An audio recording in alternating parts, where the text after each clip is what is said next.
Hi everyone, good afternoon. My name is Joanne Davey. Welcome to my channel. Peace.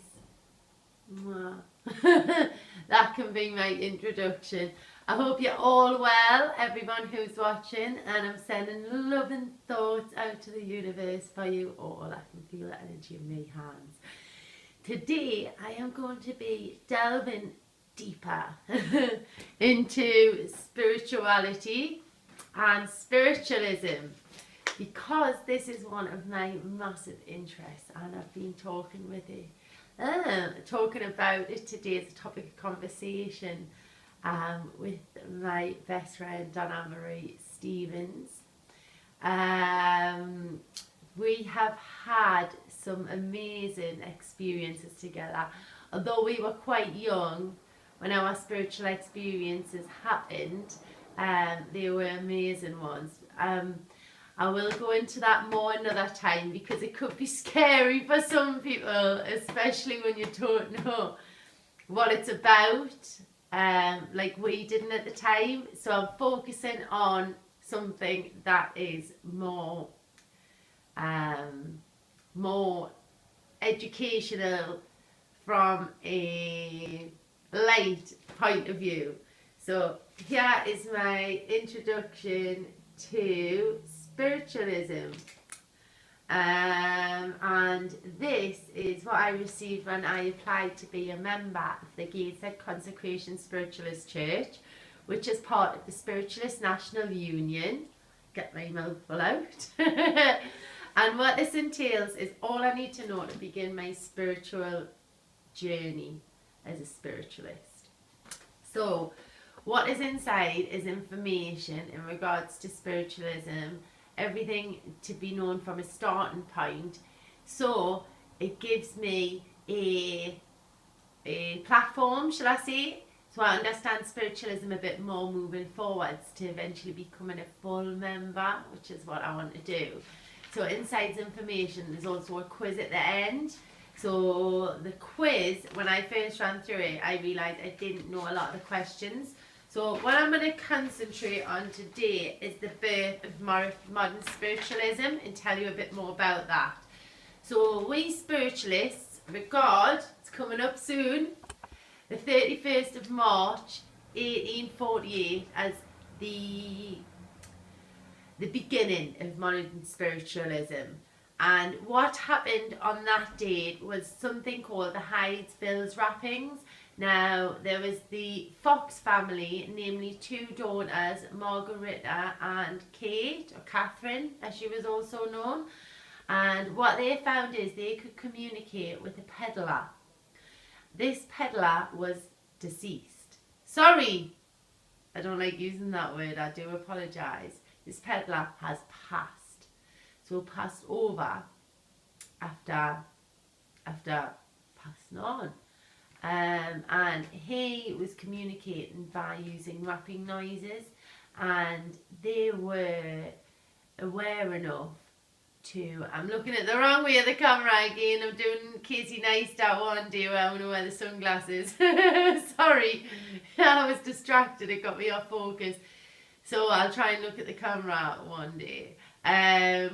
So yes, so the Hydesville Rappings, I'll tell you a bit more about it. Although there's many recorded instances of spirit entities making contact with people still living in physical life, notably those mentioned in the Bible, and events surrounding Joan of Arc. For example, we spiritualists regard the 31st of March 1848 as the phenomena named the Hydesville Rappings as the beginning of modern spiritualism.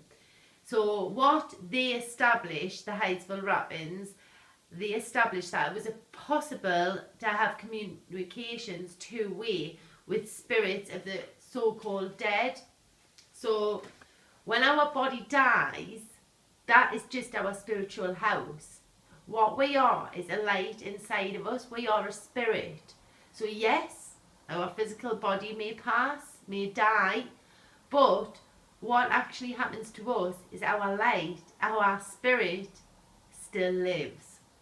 So we believe in living forever. eternal living, which, if you've ever had any experiences, even the slightest ones, you can comprehend what I'm saying.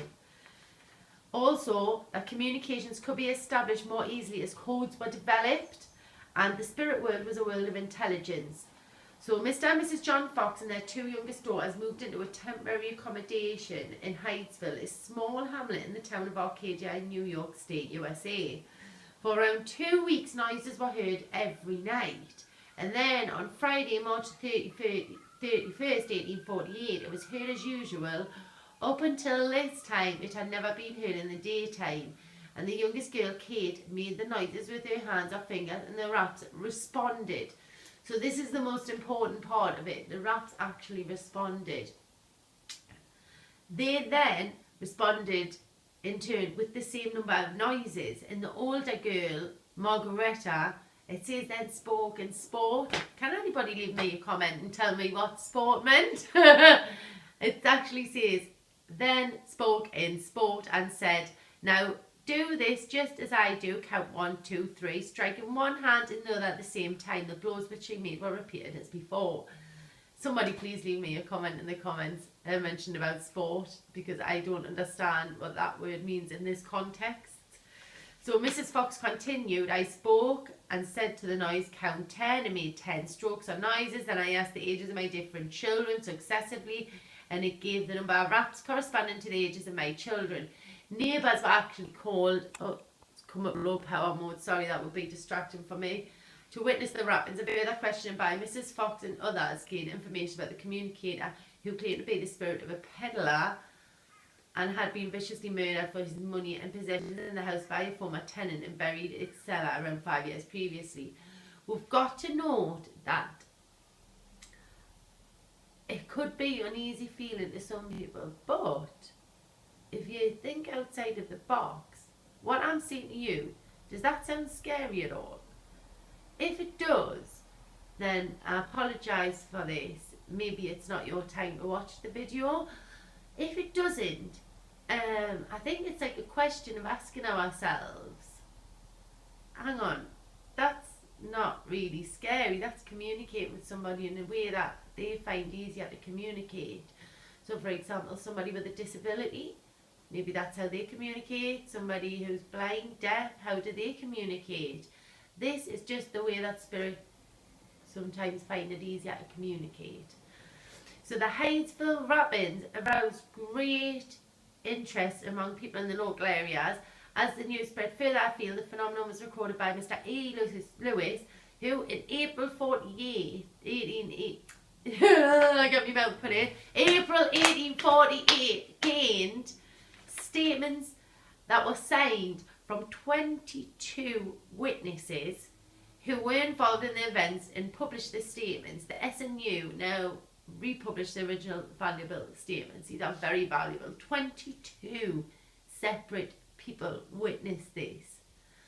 They later, I have heard, at the Gates of Consecration Spiritualist Church, when we were having a conversation, the lovely Kevin Taylor and my development teacher, Sarah, I'll get this right, Pilgrim, had a conversation about this, and they did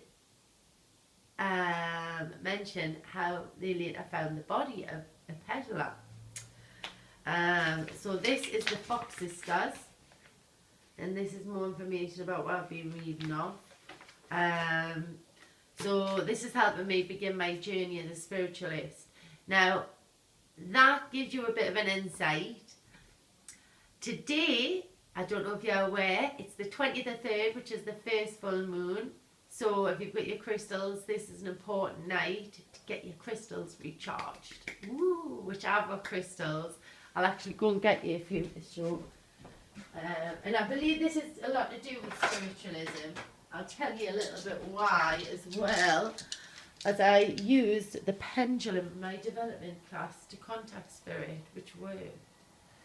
There's my pendulum, which is the crystals of chakra. The chakra crystals. And then we have crystals here. Ta-da! Some of them have been clean, but I would like to clean them again and do a routine. Bit of a, not a habit, a routine. Can't find the word. What is the word I'm looking for, Spirit? Oh, God. There's a word for it. It's not routine. It's another word. So, that's some more about my life. I'm going to open up a bit more, and I'm actually thinking about getting this tattooed. Can you see that there? So this is the hand of Fatima. I have a tattoo on my finger which I have had laser eye. I'm saying eye because I'm looking at the wrong place and not at the camera. Sorry. Tattoo laser removal on my finger twice, but as I am an engaged to be wed woman, I believe in, I was gonna get removed, but I think I'm gonna get the hand of Fatima on. So you get that tattooed there. Please tell me your comments, your feedback, what you thought of this video. What do you think I could do to improve it? Anybody got any suggestions for a video editor app that would help me improve my videos? Feel free. I love feedback, whether it be constructive criticism or positive. Please make your criticism constructive, as that would help if you do have any criticism.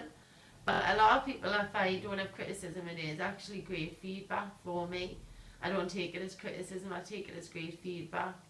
So actually, I don't believe I receive constructive criticism, I just believe I receive feedback. There, I'm looking at the camera. So hard for me to do rather than look at myself. Right, that is it for this moment. So thank you for watching. Peace, much love, and namaste. That is taken from Aaron Daunty. If you haven't already watched him, head over to his channel. He's absolutely amazing. Goodbye.